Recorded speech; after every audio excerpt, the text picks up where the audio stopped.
ప్రియ నేస్తం, దేని కొరకు నీ పరుగు?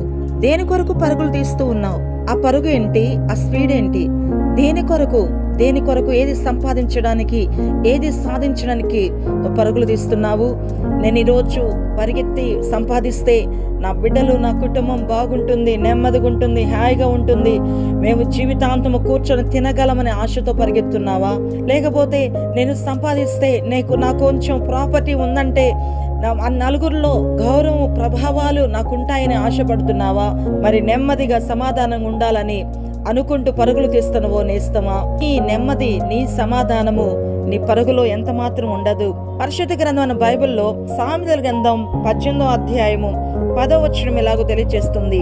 యెహోవా నామము బలమైన దుర్గము, నీతిమంతుడు అందులోనికి పరిగెత్తి సురక్షితముగా నుండును. అవును, యెహోవా నామం బలమైన దుర్గమైనది. నీతిమంతుడు అనగా దేవుని కొరకు నీతిగా, నిజాయితీగా బ్రతికేవాడు ప్రభు సన్నిధికి వచ్చినప్పుడు వారు సురక్షితముగా బ్రతకగలరు. మన డబ్బు ద్వారా, మన ఆస్తి ద్వారా, మన బంధువు బలము చేత మనకెన్నటికీ నెమ్మది ఉండదు.